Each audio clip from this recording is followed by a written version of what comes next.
Assalamualaikum warahmatullahi wabarakatuh. Saya Liwa Ulmila, NIM 12300200034, Prodi S1 Kebidanan, Universitas Nahdlatul Ulama. Di sini saya akan menerangkan tentang biolistrik. Baik, apa sih yang dimaksud biolistrik? Biolistrik itu adalah listrik yang terdapat pada tubuh makhluk hidup. Berbeda dengan listrik yang berasal dari elektron seperti baterai, listrik dalam tubuh makhluk hidup berasal dari ion.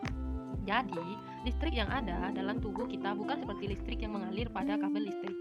Biolistrik yang dimiliki setiap manusia bersumber dari ATP atau adenosine triphosphate, di mana ATP ini dihasilkan oleh mitokondria melalui proses respirasi sel. Sel-sel mampu menghasilkan potensi listrik yang merupakan lapisan muatan positif pada permukaan luar dan lapisan muatan negatif pada permukaan dalam.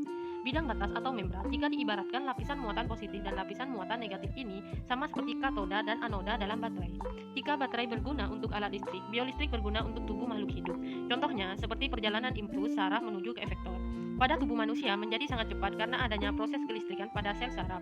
Sel saraf juga disebut sebagai neuron, dialah yang berperan dalam menghantarkan impuls atau rangsangan. Oke, next. Nah, di sini ini ada gambar seperti ini. Di sini ada dendrit, badan sel swan, sinapsis, nodus, refer, dan di sebelah yang kuning ini namanya nukleus, serta ini yang agak biru-biru yang ini adalah selubung mielin. Dan ini yang merah di dekatnya selubung mielin ini adalah nodus refer. Oke, next. Baik, selanjutnya kita akan membahas bagian-bagian neuron. Neuron yang berperan penting untuk menghantarkan isyarat biolistrik dibagi menjadi 3 bagian utama, yaitu yang pertama ada badan sel, mengandung inti sel dan sitoplasma. Di dalam sitoplasma terdapat mitokondria yang berfungsi sebagai penyediaan energi membawa rangsangan. Dan yang kedua ada dendrit. Dendrit adalah serabut yang merupakan penjularan sitoplasma. Dendrit pada umumnya itu banyak dan pendek-pendek. Fungsinya itu untuk membawa rangsangan ke badan sel. Baik, yang ketiga ada akson atau yang sekarang disebut neurit. Neurit itu adalah serabut-serabut dan penjulur sitoplasma. Bedanya dengan dendrit adalah akson ukurannya itu lebih panjang, serta fungsinya untuk membawa dari badan sel ke sel saraf lainnya. Baik, yang keempat ada selaput mielin. Selaput atau selubung mielin adalah selaput yang membungkus neurit. Selubung mielin tersusun dari lemak. Selaput mielin mempunyai segmen-segmen dan lekukan di antara dua segmen disebut nodus Ranvier. Selaput mielin ini dikelilingi oleh sel secawan. Fungsinya dari bagian ini adalah untuk melindungi sel saraf dari kerusakan dan mencegah bocorannya impuls serta mempercepat hantaran impuls yang masuk selubung mielin diproduksi oleh sel glia. Baik, yang kelima ada sel secawan. Sel secawan adalah sel yang mengelilingi selubung mielin. Nama dari sel ini diambil dari nama penemuannya, yaitu Theodor Secawan, seorang ilmuwan dari Jerman. Sel secawan ini berfungsi untuk mempercepat jalannya impuls, menyediakan nutrisi bagi neuron dan membantu regenerasi dari neuron. Baik, next. Nah, yang keenam itu ada nodus refer. Nodus refer ini adalah bagian antara dua segmen selubung mielin. Nodus refer ini berfungsi sebagai loncatan impuls saraf agar sampai cepat ke tempat tujuan. Nodus refer mempunyai diameter sekitar 1 mikrometer dan ditemukan oleh Laurus Antoine Ranvier. Sinapsis 7 ada sinapsis. Sinapsis adalah celah yang terdapat pada pertemuan satu neuron dengan neuron lainnya. Setiap sinapsis menyediakan koneksi antara neuron sehingga mungkin terjadi pertukaran informasi antara neuron tersebut. Informasi ini ditukar dalam bentuk zat kimia yang disebut neurotransmitter. Pada ujung neuron setiap sel saraf terdapat sebuah kantong yang disebut bulbus akson. Kantong inilah yang akan menghasilkan neuron transmitter. Baik, yang kedelapan ada mekanisme depolarisasi. Depolarisasi adalah perubahan di dalam sel, di mana sel itu mengalami pergeseran distribusi muatan listrik, sehingga menghasilkan muatan negatif yang lebih sedikit di dalam sel. Depolarisasi sangat penting untuk fungsi banyak sel, komunikasi antara sel, dan fisiologi organisme secara keseluruhan. Oke, next. Potensi aksi dalam neuron menunjukkan depolarisasi di mana muatan internal sel menjadi kurang negatif atau lebih positif, dan reporisasi di mana muatan internal kembali ke nilai yang lebih negatif. Kebanyakan sel di dalam organisme tingkat tinggi memelihara lingkungan internal yang bermuatan negatif relatif terhadap bagian luar sel. Perbedaan muatan ini disebut potensial membran sel. Dalam proses depolarisasi, muatan internal negatif sel untuk sementara menjadi lebih positif atau kurang negatif. Penggeseran dari potensial membran negatif ke positif terjadi selama beberapa proses termasuk potensial aksi. Selama potensial aksi, depolarisasi begitu besar sehingga perbedaannya potensial melintasi membran sel dengan cepat membalikkan polaritas dengan bagian dalam sel menjadi bermuatan positif. Perubahan muatan biasanya terjadi karena masuknya ion natrium ke dalam sel, meskipun dapat dimediasi oleh masuknya semua jenis kation atau aliran dari semua jenis anion. Kebalikannya dari depolarisasi disebut hiperpolarisasi. Penggunaan istilah depolarisasi dalam biologi berbeda dari penggunaannya dalam fisika, yang mengacu pada situasi di mana segala bentuk polaritas atau yaitu adanya muatan listrik baik positif maupun negatif berubah menjadi nilai nol. Oke, next. Selanjutnya ada repolarisasi. Dalam keadaan repolarisasi, potensial membran berubah dari positif di sisi dalam menuju kembali negatif di sisi dalam. Tahapan repolarisasi diawali dari suatu titik dan merambat ke seluruh permukaan membran sel. Tahap ini kanal Na+ mulai tertutup, kanal ion K+ terbuka dan ion K+ keluar sehingga membran potensial kembali ke fase istirahat. Selanjutnya ada mekanisme sinyal listrik dari otot.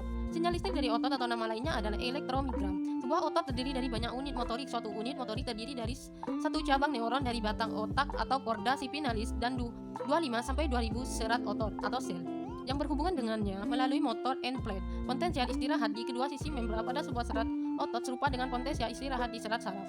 Kerja otot dimulai oleh potensial aksi yang berjalan di panjang suatu akson dan melewati motor end plate menuju kedalaman serat otot, menyebabkan serat tersebut berkontraksi.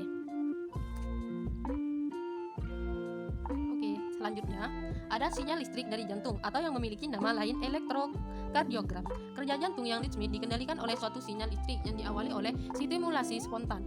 Sel-sel otot khususnya yang terletak di atrium kanan. Sel-sel ini membentuk nodus sinoatrium atau SA atau penacu jantung. Nodus SA melepaskan scan sinyal dengan interval tertentu sekitar 72 kali per menit. Namun, kecepatan pelepasan sinyal ini dapat meningkat atau menurun bergantung pada saraf yang terletak di luar jantung sebagai respon terhadap kebutuhan tubuh akan darah serta rangsangan lainnya. Sinyal listrik dari nodus SA memicu depolarisasi sel otot kedua atrium sehingga kedua berkontraksi dan memompa darah ke dalam ventrikel. Kemudian terjadi repolarisasi atrium untuk melihat bentuk potensial aksi sinyal listrik, kemudian berjalan menuju nodus atrioventrika atau AV yang memicu depolarisasi ventrikel kanan dan kiri sehingga kedua ventrikel berkontraksi dan mendorong darah ke dalam sirkulasi paru dan umum. Otot vertikal kemudian mengalami repolarisasi dan rangkaian proses ini kembali berulang. Repolarisasi dan repolarisasi otot jantung menyebabkan arus mengalir di dalam badan menimbulkan potensial listrik di kulit. Elektrokardiogram atau EKG adalah perekam potensial listrik di antara dua titik yang terletak di berbagai lokasi di permukaan tubuh. Selanjutnya, faktor yang mempengaruhi respon neuronal. Neuron sangat sensitif terhadap perubahan pH dari cairan interstisial di sekitarnya. Contohnya, kondisi akalosis akan meningkat eksitabilitas suatu neuron. Hiperventilasi dapat memicu terjadinya kejang pada seorang individu yang sensitif. Pada sebaliknya, asidosis dapat menurunkan eksitabilitas suatu neuron di mana penurunan pH anteri hingga 7,0 berpotensi untuk menimbulkan koma. Oksid dapat pada gerak biasanya menyebabkan berhentinya kerja neuron secara total dan dalam waktu 3-5 bulan. Hal ini tercermin dari terjadinya penurunan kesadaran secara tiba-tiba. Efektor adalah adanya penurunan aliran darah sadar antara lain seperti berjalan, olahraga, makan, minum, dan sebagainya. Alur impuls pada gerak refleks, reseptor penerima rasa, saraf sensorik interneuron di sumsum tulang belakang dapat diolah oleh pusat saraf saraf motorik efektor. Baik, selanjutnya di sini ada jantung. Merupakan organ penting yang bertugas memompa darah dalam tubuh Anda. Jika jantung dalam pembuluh bermasalah, tentu akan menyebabkan berbagai penyakit dan menimbulkan gejala. Parahnya, jika jantung kehilangan fungsi, kematian bisa terjadi. Lantas, seperti apa anatomi jantung dan bagaimana mekanisme kerja organ ini dalam tubuh Anda? Apa saja penyakit yang mungkin timbul? Jantung memiliki ukuran sedikit lebih besar dari kepalan tangan Anda, yakni sekitar 2000 hingga 425 gram. Jantung Anda terletak antara paru-paru pada bagian tengah dada pada bagian belakang dan sedikit ke kiri tulang dada atau sternum. Oke, ini adalah gambaran jantung.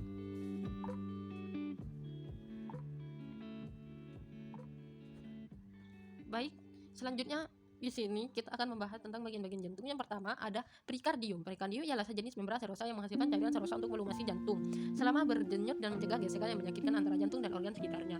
Bagian ini juga berfungsi untuk menyangga atau menahan jantung untuk tetap berada di posisi dinding terdiri dari 3 lapis, yaitu perikardium atau lapisan luar, myokardium lapisan tengah, dan endokardium lapisan dalam. Yang kedua ada serabi atrium. Bagian serabi atrium merupakan bagian jantung yang terdiri dari serabi kanan dan kiri. Serabi kanan berfungsi untuk menerima darah kotor dari tubuh yang dibawa oleh pembuluh darah, sedangkan serabi kiri berfungsi untuk menerima darah bersih dari paru-paru. Serabi memiliki dinding yang lebih tipis dan berotot karena tugasnya hanya sebagai ruang penerima darah. Pada gambaran anatomi jantung, tampak serabi berada pada sisi kanan dan kiri jantung bagian atas. Baik, yang ketiga ada bilik atau vertikal. Sama seperti serabi, bilik atau vertikal merupakan bagian jantung bawah yang terdiri dari bagian kanan dan kiri. Bilik kanan berfungsi untuk memompa darah kotor dari jantung ke paru-paru, sementara itu bilik kiri berfungsi untuk memompa darah bersih dari jantung ke seluruh tubuh. Selanjutnya ada katup, adalah 4 Keempat, katup yang menjaga aliran darah mengalir ke satu arah, yaitu katup trikuspid, mengatur aliran darah antara serambi kanan dan bilik kanan. Yang kedua ada katup pulmonal, mengatur aliran darah dari bilik kanan ke arteri pulmonalis yang membawa darah ke paru-paru untuk mengambil oksigen. Kemudian katup mitral mengalirkan darah yang kaya oksigen dari paru-paru mengalir dari serambi kiri ke bilik kiri. Katup aorta membuka jalan bagian darah yang kaya akan oksigen dari bilik kiri ke aorta atau arteri terbesar pada tubuh. Yang kelima ada otot jantung. Otot jantung merupakan gabungan dari otot lurik dan otot polos yang berbentuk silindris dan memiliki garis terang serta gelap. Pada otot jantung ini terdapat siklus jantung, yakni urutan kejadian yang terjadi saat jantung berdetak. Berikut dua fase siklus jantung, yaitu yang pertama ada sistol. Jaringan otot jantung berkontraksi untuk memompa darah keluar dari vertikal. Yang kedua ada diastol. Otot jantung rileks terjadi pada saat pengisian darah pada jantung. Tekanan darah meningkat pada arteri utama selama sistol vertikal dan menurun selama diastol vertikal. Hal ini menyebabkan dua angka yang terkait dengan tekanan darah. Selanjutnya ada yang keenam ada pembuluh darah. Ada 3 pembuluh darah utama yang terdapat pada jantung, yaitu pertama ada arteri. Pembuluh darah jantung kini kaya akan oksigen karena berfungsi darah ke sisi kiri otot jantung atau vertikal dan atrium kiri. Arteri memiliki dinding yang cukup elastik sehingga mampu menjadi tekanan darah tetap konsisten. Kemudian arteri koroner kiri utama lalu bercabang membentuk arteri left arterial descending atau LAD, berfungsi menyediakan darah menuju bagian atas dan kiri. Kedua, arteri left circumflex atau LCX, cabang arteri kiri utama yang mengelilingi otot jantung dan menyediakan darah menuju sisi luar dari belakang dan belakang jantung. Baik, selanjutnya ada vena. Pembuluh darah yang satu ini membawa darah yang miskin oksigen dari seluruh tubuh untuk kembali ke jantung. Ketimbang arteri, yaitu vena memiliki dinding pembuluh yang lebih tipis. Tapi pembuluh darah ini bertugas untuk menghubungkan arteri terkecil dengan vena terkecil. Dindingnya sangat tipis sehingga memungkinkan pembuluh darah untuk bertukar senyawa dengan jaringan sekitarnya seperti karbon dioksida, air, oksigen, limbah, dan nutrisi. Sistem konduksi jantung terdiri dari otot jantung khusus yang termodifikasi dan mampu menghasilkan aktivitas listrik secara spontan dan menghantarkan ke seluruh bagian otot jantung. Listrik yang dihasilkan akan dihantarkan ke seluruh bagian otot jantung secara cepat dan terkoordinasi. Ini adalah perbedaan otot jantung polos lurik. Nah, perbedaannya seperti bentuk sel. Otot polos itu gelondong, inti sel itu berbentuk oval berjumlah 1 di tengah sel. Aktivitas itu kontraksi lambat, tidak mudah lelah. Pengaruh sarafnya saraf tak sadar, otonom influencer. Otot rangka atau lurik bentuknya itu silindris panjang. Inti selnya itu berbentuk lonjong berjumlah banyak di pinggir serat. Aktivitasnya itu kontraksi cepat, kuat, mudah lelah.